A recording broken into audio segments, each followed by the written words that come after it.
Perfect. Perfect. Perfect.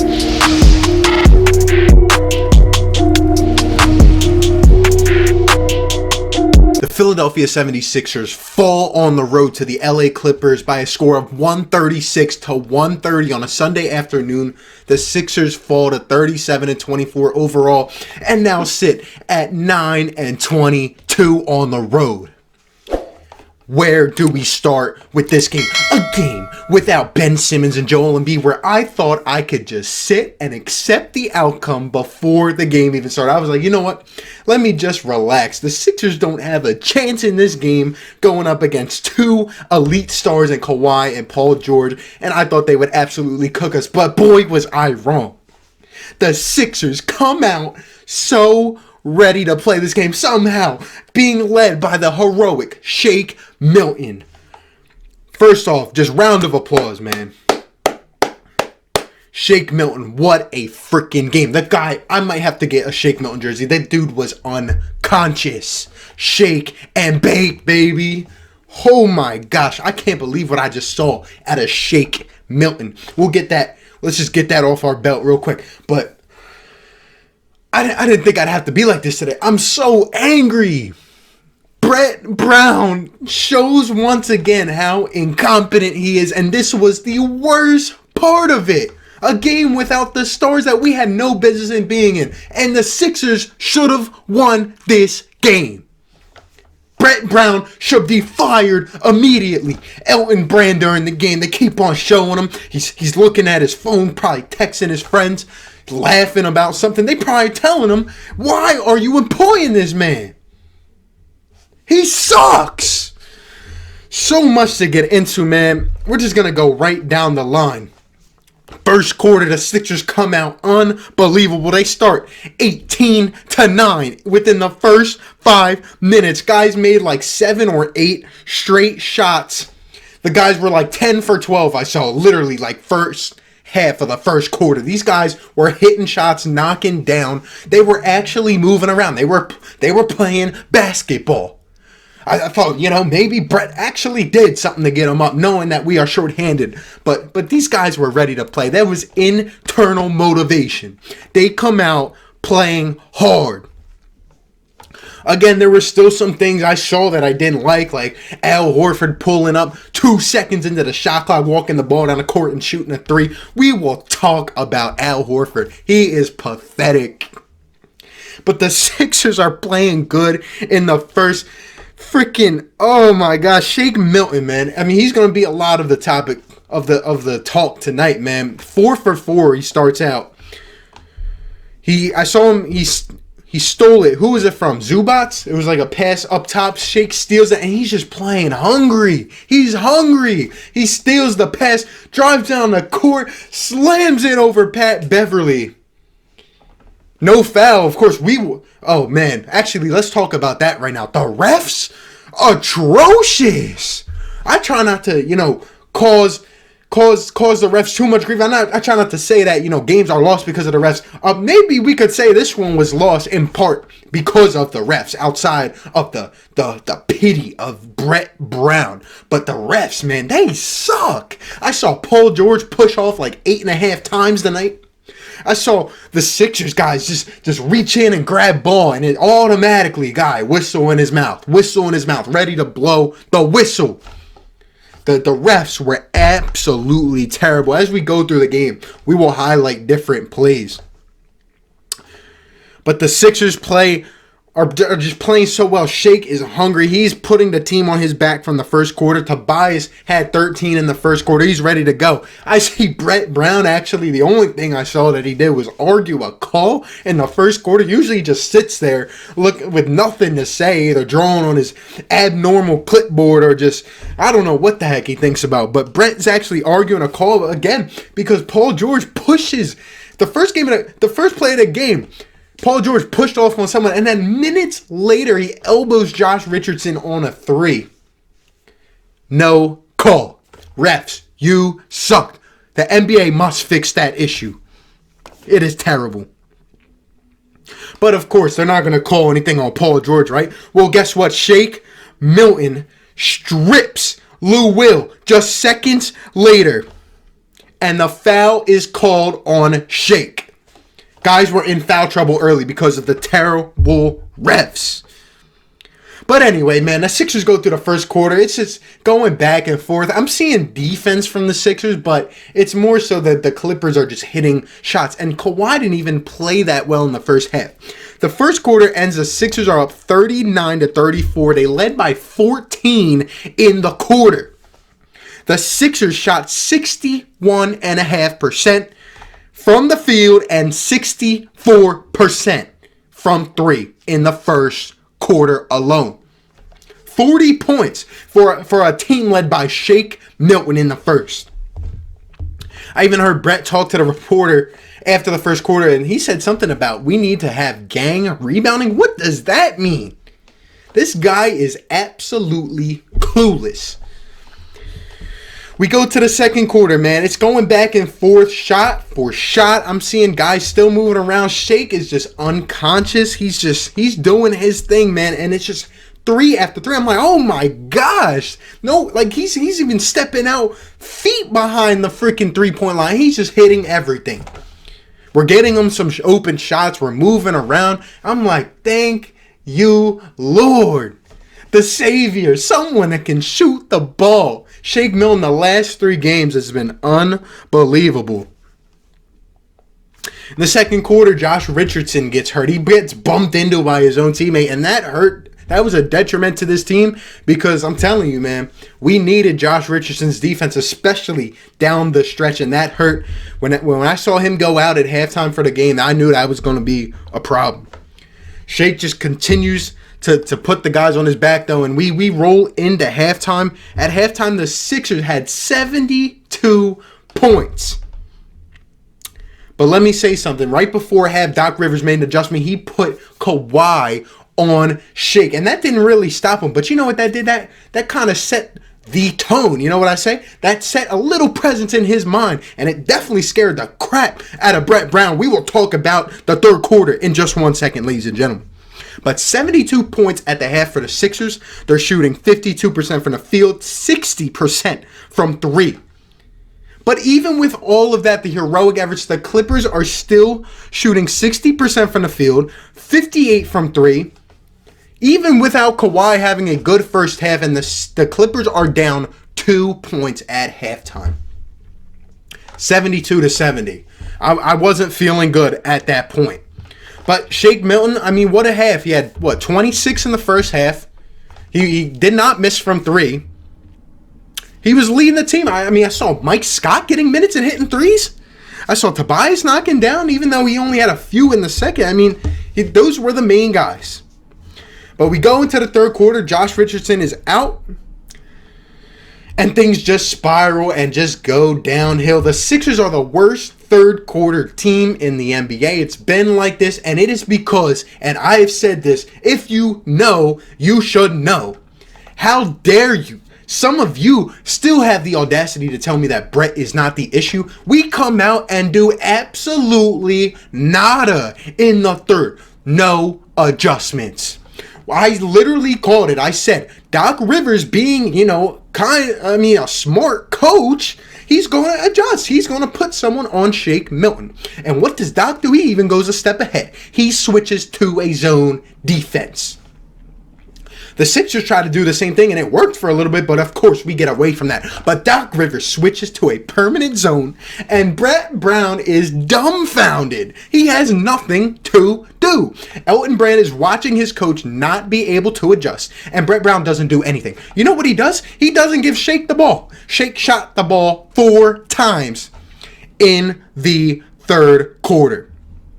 In the first half, Shake shot 10 for 11. He shot 4 for 4 from beyond the arc, and he shoots the ball 4 times and only makes 1 in third. He doesn't know how to counter a zone. Come on. Even Shake, the 1-3 he made in the third, shout out to Shake. He broke the NBA record for most 3-pointers in a game. I'm sorry. Most 3-pointers in a row over however many games. It was over the last 3 games. He has been balling out. Shake is legit. He will be a piece of this team going forward. He had 14 straight threes over the last 3 games. Shout out to Shake. He misses one finally, and then we don't give him the ball. The Clippers go, what was it, a 24-5 run? They're just eating us alive. I'm seeing Al Horford still not play any defense. He goes like this. Doesn't even put a hand up. Montrez Harrell is a beast inside, and he is hungry. No adjustments from the Sixers, and that was the downturn. The Clippers went up, and they led by 12 after the third quarter, and I knew we really didn't have a chance because Brett Brown is incompetent. Kawhi started to heat up. Paul George continued to hit shots. Even guys like Pat Beverly, who didn't even have any points, were just playing minutes, and the zone defense, they are filled with defenders who can literally make your life a living hell, and that's exactly what they did. We get away from Shake Milton, and Brett leaves our guys alone on an island, and it was just sad because we were in control of this game. We had our foot down. Coming out of a timeout, I see Brett Brown switch to iso ball. Al's not setting screens anymore. Tobias is sitting in the corner doing what he wants. Everyone was just lost. I'm seeing Alec Burks take terrible shots. Glenn Robinson III doesn't know where to pass a ball while he's in midair. It was pathetic. Terrible third quarter, and it's because we cannot adjust. We go to the fourth. Shots are going back and forth, back and forth. The Sixers close the gap, and once again, this is my breaking point. I am officially a Philadelphia Flyers fan. I cannot watch the Sixers anymore. Brett Brown takes Shake Milton out of the game with 5 or 6 minutes to go. What are you thinking? Anybody want to answer that for me? We got saved because Al Horford, the bum that he is playing like, he got fouled out. And that is the only reason Shake Milton came back in the game. Who knows how long Shake would have been out of this game, but how do you do that? You come out of a timeout, you draw up a play on your clipboard, and you take the man who has like 32 or 34 points out of the game, the guy that can't miss a shot? How do you do that? How? Shake Milton comes back in the game. Al Horford, by the way, actually got off his feet again. Let's give him a round of applause. I finally saw him get off his feet again. He blocks Montrez Harrell, but then what does he do? Next play, Furkan Korkmaz went to get the ball, right? And he kind of got hit by Marcus Morris, who was standing there. And the Clippers get the ball back and go right up for a layup. And Al Horford, I promise you, go look at the play. He literally watched him go up and did nothing. Nothing at all. Shake Milton comes back in the game. The Clippers move back to a man defense, and Shake hits a deep 3. Brings us so close. But then, like, in the last couple minutes, we can't stop anyone. Furkan Korkmaz overplaying for some reason. He can't play defense. I'm seeing him stick Lou Will and Kawhi. What are you doing, Brett?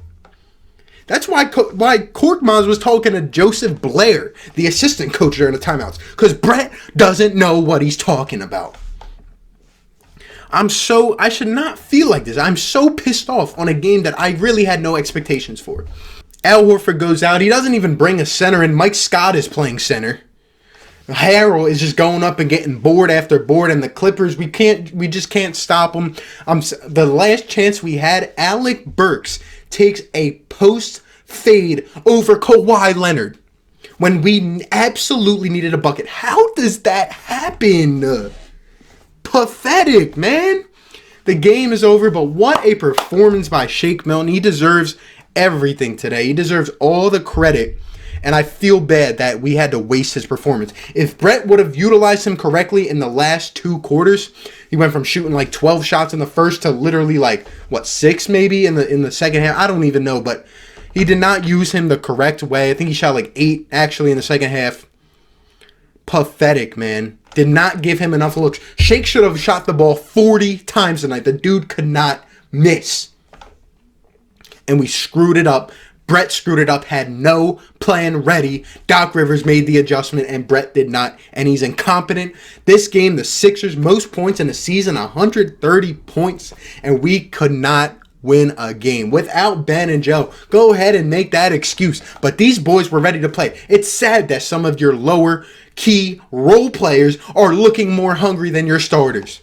Al Horford still can't do anything. He's pathetic. We can go through the stats. The Sixers ended the game shooting 50.5%. The Clippers shot 59%. Sixers shot 49% from three. The Clippers shot 54%. No defense, nothing put together to stop them. I know we are under-talented, but you have to do something. They switched to a zone, we switched to a zone, but then we got away from it. Just because Reggie Jackson hits a three in the corner and Thibault literally was on him. Thibault barely played. Thibault was on him, and he makes a lucky shot and we get away from it. It's unbelievable, man. We each had the same amount of rebounds in this game. The Sixers had more assists, more steals, almost the same amount of blocks. Sixers only had 10 turnovers. We continue to not turn the ball over, and we still can't do anything about it. Clippers dominated the paint. The Sixers had 28 fouls as compared to 17 from the Clippers. The refs were pathetic. I'm telling you, they were a part of this game tonight, and the NBA should look at them. It was sad. Absolutely sad. But the Sixers overall had the dominant pace in this game, and they let it slip. And it was all because of Brett Brown. Al Horford, 12 points, shot 4 for 11. Tobias, 25 on 11 for 21. Shake, 14 for 20 from the field. 7 for 9 from 3. 39 points, his most on any level, and set an NBA record, man. Shout out to Shake. Glenn Robinson played 14 minutes once again, doesn't know his role. Mike Scott played 26 minutes off the bench. And he actually hit some threes tonight, had 11 points. Kyle O'Quinn played 7 minutes. Burks shot 5 for 13 from the field, 15 points. I mean, it's okay. It's good off the bench. Thibault only played 16 minutes. He had some good defensive possessions, but obviously we don't play him enough. And Korkmaz shot 2 for 9 in 29 minutes, 8 points. Kawhi finished with 30. Paul George with 24. The rest of the guys on the team really didn't do that well. I mean, off the bench, Harrell, 24. Lou Will, 24. Just can't happen, man. The way we were playing, obviously the Clippers deserved to win this game because they stayed with him. They just stayed neck and neck. But that third quarter killed the Sixers, and Brett Brown does not know how to roll with something good. I am done with him. I'm done with him. Get him out of here. How does this not make you guys mad? Because if you watch this game, you know the Sixers should have won this game. But we get away from things that work. We don't do the things well that we should be doing at the right times. I mean, the players really don't deserve a blame tonight. It was all on Brett. We will not win anything until he is gone. Good game, Shake Milton. Good way to play to the rest of the guys. They played hard for most of them, and it's just sad, man. It's just sad. Let me know down below what you thought about tonight's game, and we got the Lakers coming up next. I'm not excited about that one either, man. On this road trip, just sad, man. Just sad. We could have stolen one tonight, and I would have been so freaking happy. Let me know everything down below, what you thought and what you see for the future. Joel Embiid, Ben Simmons, let me know everything down below. I appreciate you. Thank you for stopping by, and I'll catch you on the next one, man. Peace. Perfect.